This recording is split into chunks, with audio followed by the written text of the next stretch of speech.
이 시간에 우리 함께 하나님 말씀 찾아보시겠습니다. 마태복음 5장 1절에서 오늘은 12절까지 말씀입니다. 보통 1절에서 10절까지 보았는데요, 오늘 팔복 마지막 말씀은 12절까지 보시도록 하겠습니다. 신약성경 마태복음 5장 1절에서 12절까지 말씀입니다. 제가 한 절 읽고 여러분이 한 절 읽고 마지막 절은 같이 읽습니다. 예수께서 무리를 보시고 산에 올라가 앉으시니 제자들이 나아온지라. 입을 열어 가르쳐 이르시되 심령이 가난한 자는 복이 있나니 천국이 그들의 것이미요.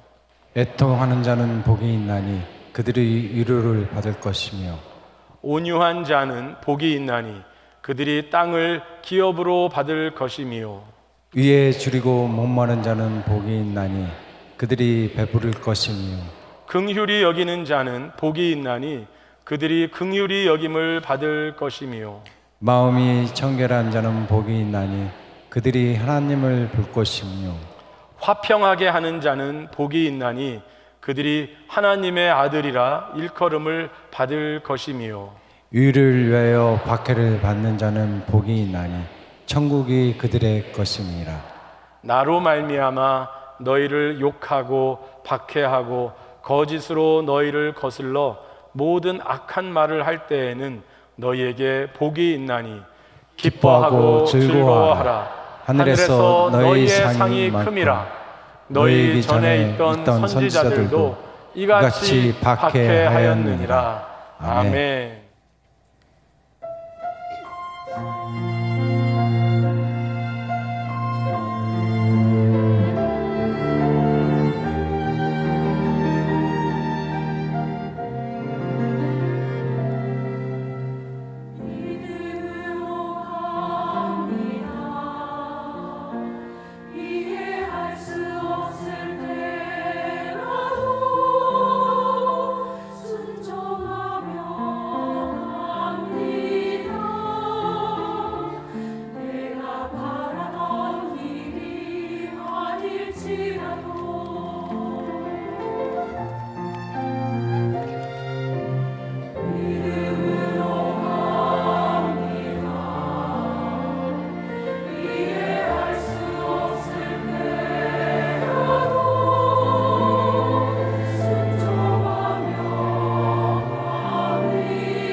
함께 손잡고 믿음으로 가는 귀한 찬양 하나님께 올려주셔서 감사합니다. 오늘 특별히 조대성 목사님 대신 우리 조대성 목사님 사모님 김희수 우리 사모님께서 또 성가대 지휘를 해주셔서 감사합니다. 여러분들과 함께 팔복 말씀을 함께 나누고 있습니다. 오늘 그 마지막 시간이 되겠습니다. 오늘 마지막으로 주님께서 말씀하신 복 있는 사람들 여덟 번째 부류는, 여덟 번째 사람은 의를 위하여 박해를 받은 자는 복이 있나니 천국이 그들의 것임이라 말씀입니다. 지금까지 말씀 봐오시면서 하나님 나라에 예수님께서 말씀하신 복 있는 사람들이 우리가 세상에서 보통 생각하고 상식적으로 생각하는 복과는 다르다는 것들을 이미 우리가 계속 보아왔습니다. 다를 뿐만이 아니라 오늘 이 복의 말씀들은 서로가 연결되어 있어서 어느 하나만 취하는 것이 아니라 우리가 심령이 가난한 것을 경험할 때 하나님의 천국을 경험하고 그런 사람들이 하나님 앞에서 애통할 수 있고 그 가운데 하나님의 온유한 마음을 받게 되고 의에 줄이고 목마른 삶으로 나아가게 되고, 이것이 계속해서 연결되어 있으면서 어쩌면 좀 더 발전적으로 나아가고 있는 것으로 보여지기도 합니다. 그래서 뒷부분으로 올수록 마음이 청결한 자, 그렇게 우리 주님께서 말씀하시고요. 그리고 지난주에는 화평케 하는 자들은 하나님의 아들이라 일컬음을 받을 것이다. 그래서 하나님이 하시는 일들을 따라할 수 있는 사람들, 화평케 하는 하나님의 구원의 역사에 참여하는 사람들이라는 그 깊은 제자도의 경지로 부르시는 것 같습니다. 그렇게 본다면 오늘 마지막 말씀은 이 모든 말씀을 아우르는 그 하이라이트처럼 보여지는 말씀이 되어야 할 것입니다. 복의 그 정수를 알려주는 말씀으로 생각할 수도 있겠지요. 그런데 오늘 마지막 말씀 여전히 당황스럽습니다. 가난한 심령으로 살고 애통하는 마음으로 살고 온유한 마음으로 예수님을 닮아가고 하나님의 의를 사모하며 그것을 갈망하며 사는 삶이고 긍휼히 여기는 삶이며 마음이 청결한 삶, 화평하게 하는 삶을 산다면 그러면 마지막에는 아주 놀라운 복이 있어야 할 텐데 오늘 첫 말씀은 이렇습니다. 의를 위하여 박해를 받는 자는 복이 있다. 그러면 어쩌면 이 말씀은 이렇게 들리기도 합니다.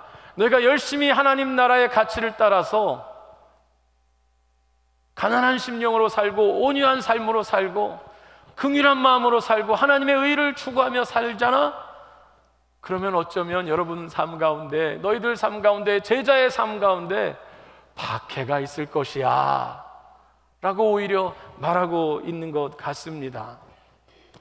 사실 이 말씀, 이 박해를 받을 것이다 라는 이 말씀의 배경에는 우리가 계속 보아왔지만 예수님의 당시에는 로마 시대지요.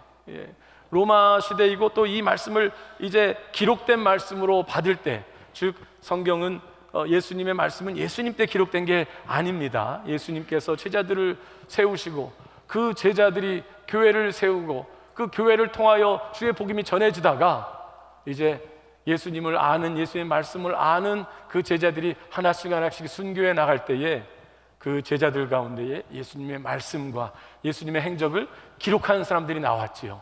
그게 마태, 마가, 누가, 요한 이런 복음서가 됩니다. 그러니까 이 마태복음을 처음 보는 사람들, 그 초대교회 사람들이 있던 시대에도 마찬가지로 로마 제국 시대입니다. 그 로마 제국의 시대에는 물론 이런 박해들이 있었습니다.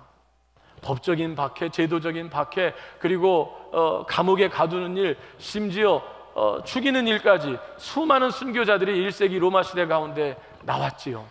그래서 정말 예수님을 따르는 사람이 된다는 것, 하나님 나라를 추구하는 사람이 된다는 것은 이 박해를 받는 일이라는 것이 어쩌면 자연스러웠을 것입니다. 그런데 그리고 그런 박해는 지금 어쩌면 우리의 삶 가운데는, 우리가 살아가는 이 한국의 삶 가운데는 제도적으로 우리가 교회에 나오지 못하게 한다거나 우리가 교회를 다니면은 감옥에 가게 한다거나 그렇지는 않습니다. 그러나 우리는 그렇지 않을지라도 여전히 이 세상에는, 특별히 지난 20세기, 우린 21세기를 살고 있지만 통계에 의하면 지난 20세기 그 100년간이 기독교 역사를 통틀어서 가장 많은 그리스도인들이 핍박을 당한 100년으로 기록이 되어 있습니다. 가장 많은 그리스도인들이 순교를 당한 그 100년으로 기록이 되어 있습니다. 왜냐하면 그 20세기에 공산주의가 발흥을 했고요.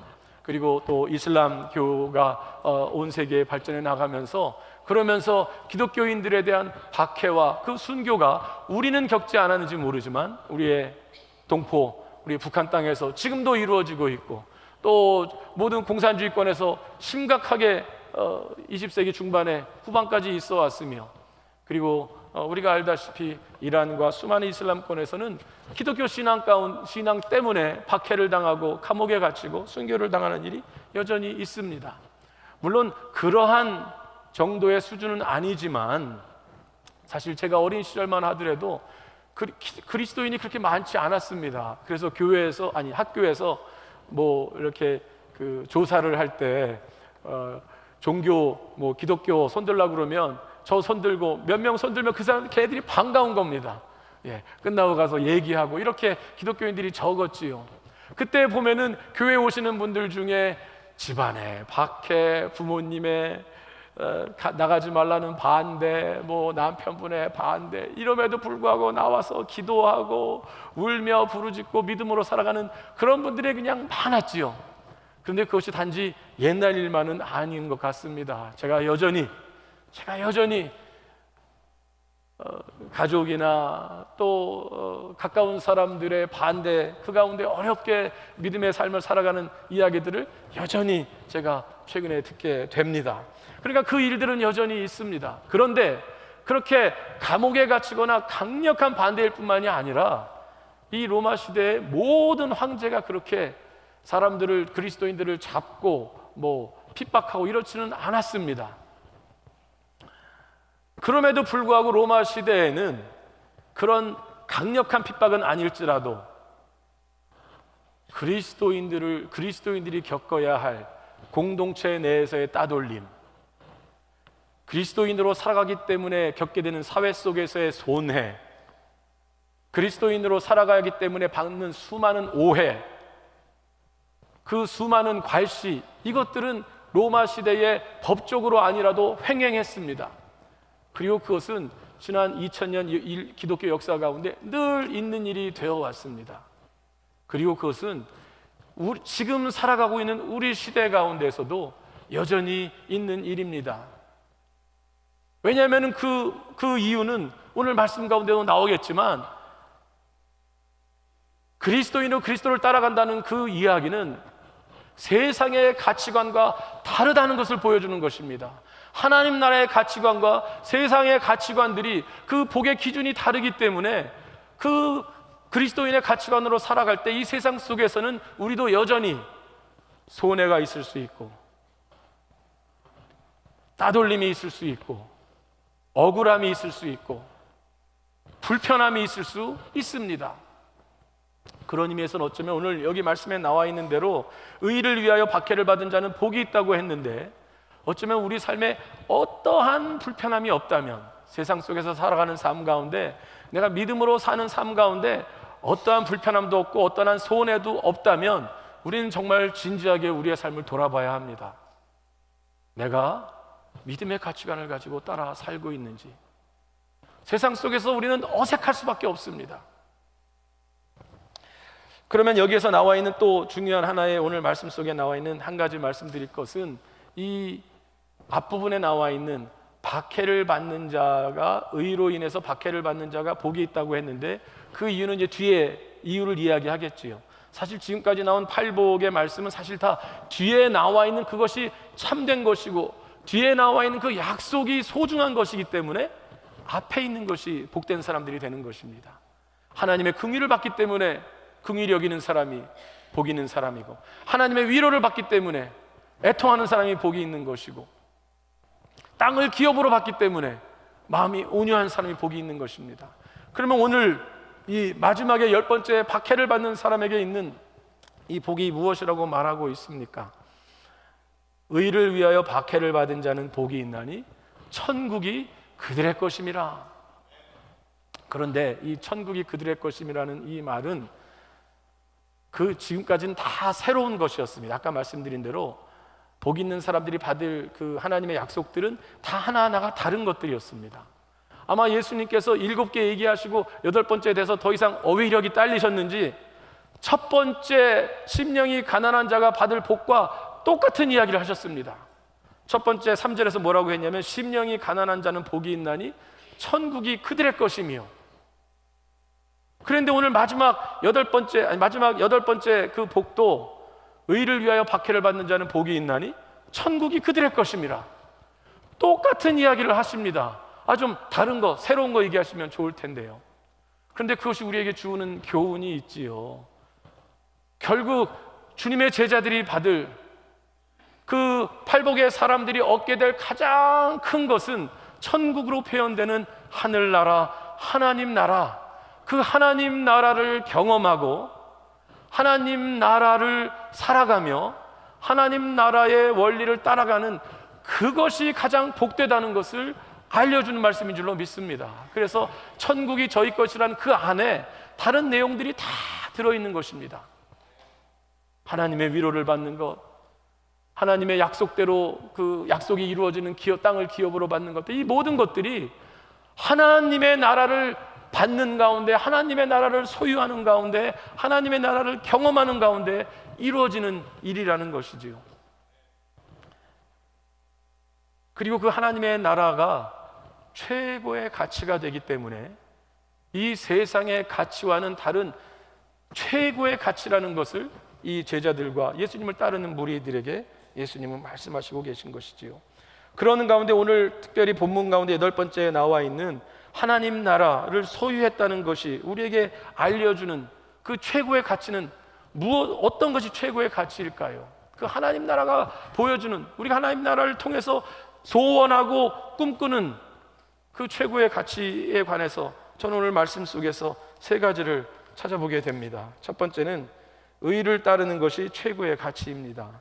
두 번째는 참된 기쁨이 최고의 가치입니다. 세 번째는 영원한 것이 최고의 가치입니다.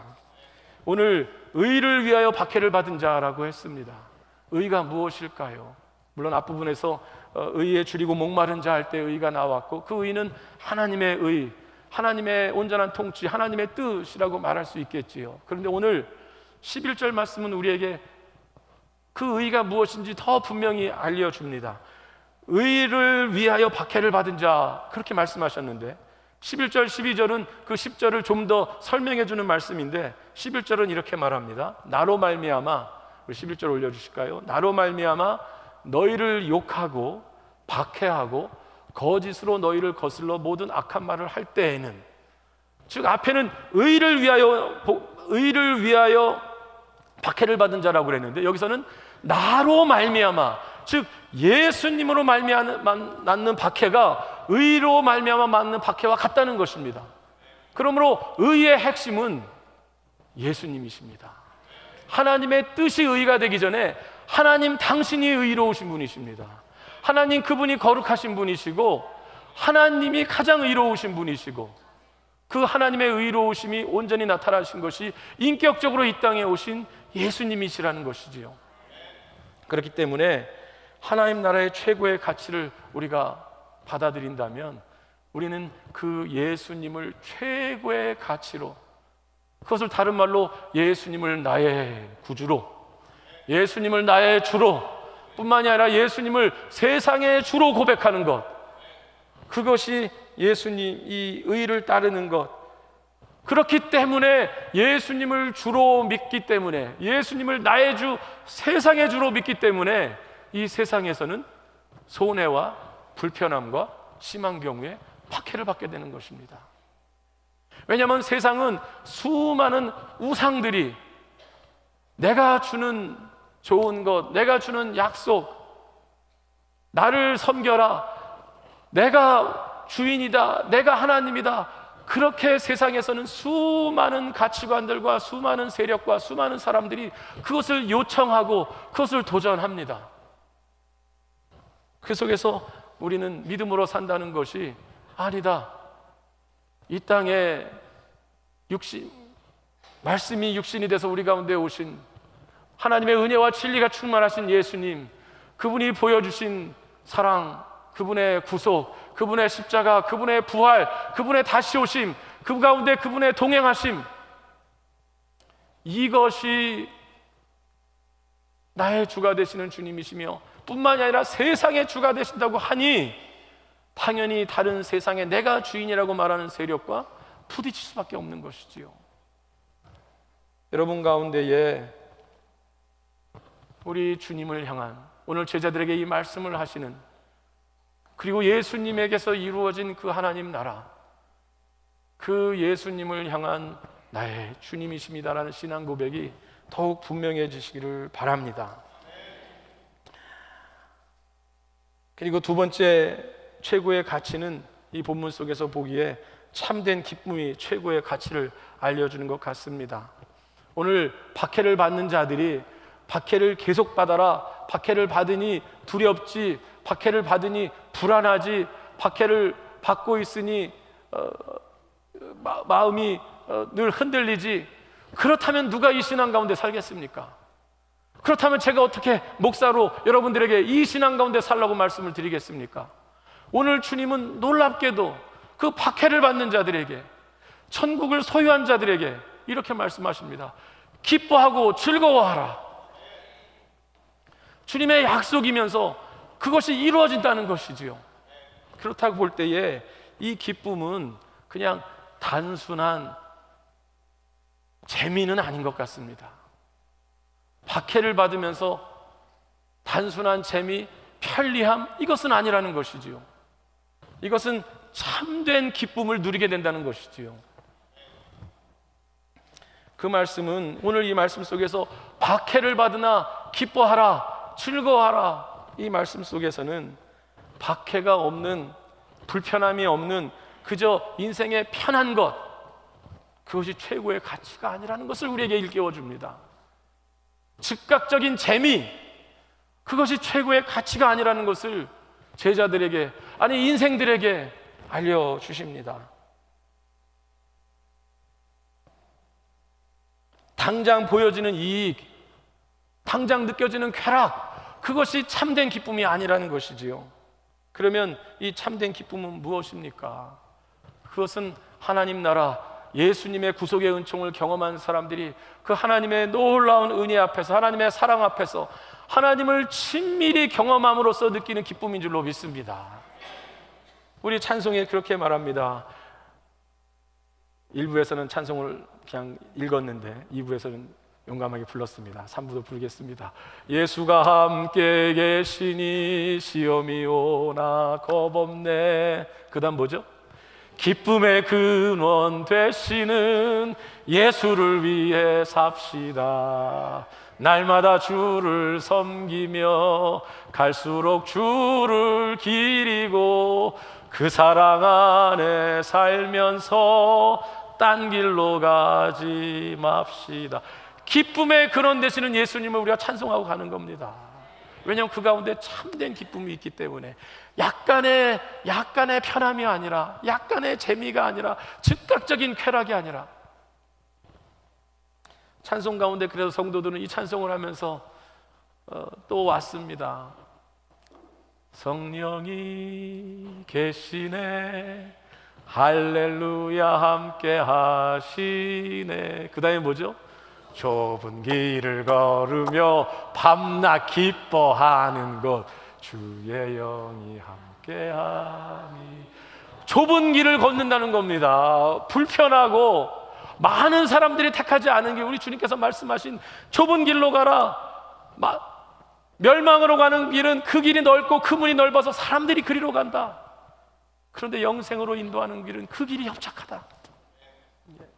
그런데 그 좁은 길을 가는데 불안하지 않고, 두렵지 않고, 불만스럽지 않고, 뭐라고요? 밤낮 기뻐한다는 겁니다. 그것이 왜 가능할까요? 성령이 함께 하시고 생명의 근원 되신 하나님이 함께 하시고, 오늘 이제 그 다음에 말씀해 보겠지만, 그래서 이 말씀은 우리에게 참된 기쁨을 추구하라고 말씀하십니다. 그 참된 기쁨은 예수에게서 오는 기쁨이지요. 세 번째로 그 참된 기쁨, 이 최고의 가치, 그 세 번째는 영원한 것이 최고의 가치임을 우리에게 알려줍니다. 오늘 이렇게 말씀하십니다. 12절에 기뻐하고 즐거워하라. 하늘에서 너희의 상이 큼이라. 당장 눈에 보이는 땅 아래의 일들, 그것이 세상이 아니라는 겁니다. 하늘이 있고 하나님께서 이것을 다 보고 계시며, 무엇보다도 우리가 돌아갈 하나님 앞에 설 그날이 있을 것이고, 그때에 하나님께로부터 오는 그 풍성한 상이 있을 것이고, 아니 하나님과 동행하면서 누리는 내 눈이 보지 못하는 그 영원한 세계가 있다는 것입니다. 그렇기 때문에 우리는 그 영원한 것을 추구하면서 살아간다는 것이지요. 그렇기 때문에 팔복의 말씀들, 당장 눈앞에 보여지는 그 즉각적인 복들은 아닌 것 같지만, 심령이 가난함으로 계속해서 누리는 하나님의 나라, 애통하는 가운데 하늘의 하나님이 주시는 놀라운 위로, 그것은 다 영원함을 추구하는 가운데 경험하는 일인 줄로 믿습니다. 그렇기 때문에 아까도 말씀드린 즉각적인 쾌락이나 순간적인 재미나 그것을 추구하지 않는 것이죠. 그것이 가장 최고의 것이 아니라는 것을 우리가 받아들이는 것이지요. 그런데 특별히 오늘 말씀 속에 이렇게 말하고 있습니다. 하늘에서 너희의 상이 큼이라. 너희 전에 있던 선지자들도 이같이 박해하였느니라. 그 영원한 것은 미래에 있을 그 영원한 것만이 아니라 과거에 있었던 선지자들도 이런 박해를 받았다는 겁니다. 구약시대에 있던 수많은 선지자를 하나님의 뜻으로 살려던 사람들이 있었다. 그러나 그때도 세상은 우상을 숭배했고, 세상은 사람들은 다른 미혹되는 것들을 따라갔고, 그런데 그 가운데 하나님을 친밀히 알고 있는, 하나님의 음성을 듣고 있는, 하나님의 음성을 따라서 그것을 세상에 전하는 선지자들이 있어 왔다. 그 사람들이 복된 사람들이다. 그런데 뭐라고 그러냐면 너희 전에 있었던 선지자들도, 그 말은 너희도 이제 그 선지자들처럼 이 하늘나라를 소유한 사람으로서 그 믿음의 사람들의 그 계보 가운데 너희들도 있게 될 것이다. 그리고 그것이 계속 이어져서 오늘 우리가 말씀을 읽고 있는 우리도 그 구약시대의 선지자들, 예수님을 따랐던 제자들, 그리고 이 말씀을 읽고 있었을 그 초대교회 사람들, 그리고 그 이후에 하나님께 가서 하나님 앞에서 영원한 상을 받으며 착하고 충성된 종으로 불림을 받은 사람들, 그 믿음의 흐름, 믿음의 사람들의 흐름 가운데 우리도 있다는 것이지요. 그것이 영원하다는 것입니다. 저는 그것이 교회라고 믿습니다. 교회는 지금 우리 앞에 보이는 이것도 교회이지만, 하나님의 사람들의 인류 역사를 통하여서 하나님 앞에 하나님의 음성을 듣고 그 앞에 하나님의 구원을 경험하며 신실하게 하나님의 뜻을 따라 살고자 했던 그 소수의 사람들, 좁은 길을 택했던 사람들의 그 흐름은 역사 속에서 계속 이어져 왔고, 그 영원한 삶 가운데에 지금도 우리는 교회로서 그 가르침을 따라서 그 길을 살겠다고 우리가 함께 모여서 예배하는 줄로 믿습니다. 그렇다면 영원한 가치를, 오늘 이 팔복의 말씀들은 복 있는 사람들에 대한 말씀이었습니다. 그들이 복이 있을 것이다. 오늘 제자들이 이 말씀을 함께 받고 있었고, 마태복음을 읽고 있을 초대교회 사람들이 함께 이것을 받으며 그 삶을 교회로서 헌신했을 것입니다. 그렇다면 우리도 교회로서 하나님 나라의 가치를, 하나님 나라의 그 풍성함을 우리 교회 안에서 경험해야겠습니다. 교회로서 여러분의 삶을 그렇게 헌신해야겠습니다. 그리고 교회로 모일 때에 여러분의 지체들을 향하여서, 힘든 삶을 사는 지체들을 향하여서, 핍박 가운데 사는 삶을 사는 지체를 향하여서 믿음을 지키고 살자. 앞서간 선지자들이 더 큰 어려움 속에서 믿음을 지키고 살았고 그들에게 하늘의 상이 크다. 그것을 서로 권면하면서 교회의 삶을 살아야겠습니다. 그것이 우리의 예배입니다. 예배를 통해서 우리의 짧은 욕망과 쾌락이 이루어지기를 바라는 것이 아니라 하나님 나라의 가치를, 그리고 그곳에 왕 되신 우리 주님을 찬미하면서 그 길에 우리가 함께 헌신해 나가는 것, 그것이 우리 교회고 그것이 영원한 길인 줄로 믿습니다. 그렇기 때문에 여러분이 교회의 삶에도 비록 교회에 문제가 있고 목사도 부족하고 사람들 보면 실망할 것들이 있겠지만, 그러나 하나님께서 그러한 교회의 역사를 통하여 역사하셔서 세상 가운데 하나님 나라가 무엇인지 보여주셨다면, 우리도 이 교회의 삶에, 교회를 위하여 기도하시고 교회의 삶에 세워나가시고 교회의 삶에 믿음으로 서시는 저와 여러분이 되어야겠습니다. 삶을 주님께 헌신하십시다. 주님과의 관계를 친밀히 하십시다. 성경 말씀을 통해 주님을 더 알아가는 삶의 습관을 가지십시다. 특별히 여러분이 고통 가운데 있으시다면 시편의 말씀을 묵상하기 시작하시기 바랍니다. 그리고 기도를 통해 주님께 깊이 아뢰고 주님과의 깊은 교제로 마음을 주님께 쏟는 일들을 해보시기 바랍니다. 그래서 주님의 뜻을 분별하고 주님의 능력을 힘입어서 주님의 이름을 이 세상 속에 전하시기 바랍니다. 동료에게, 친구에게, 가족에게, 어려운 가운데 있는 분들에게 하나님 나라의 기쁨을, 영원한 생명을 전하시고, 그래서 우리가 함께 하나님 나라를 경험하며 살기를 원합니다. 여러분의 가정 가운데, 우리 교회 가운데 그 일이 일어날 때에 그 교회의 은총들이 여러분의 가정들로 흘러나가기를 소원합니다. 가정 가운데 하나님 나라를 경험하기를 바랍니다. 예수님을 주로 고백하는 일들이 여러분 믿음으로 굳게 서면서 가정 속에서 사랑하시고 희생하시고 기도하시고 그러는 가운데 가정 가운데도 하나님 나라가 이루어지고 핍박하는 사람들이 하나님께 돌아오고, 그것을 가지고 세상 속에 들어가서 세상 가치관 속에서 두려워하지 않고 내가 영원한 것에 내 믿음을 심는다는 마음으로 세상 속에서 우리 그리스도의 복음을 전하고, 그래서 세상이 하나님 나라를 조금 알게 되며 그 중에 한두 명이 주께 돌아오는 그 역사가 저와 여러분을 통하여, 우리 교회를 통하여 있기를 바랍니다. 팔복의 말씀이 하늘나라가 저희 것이라는 그 말씀이 우리 모두에게 이루어지기를 바랍니다.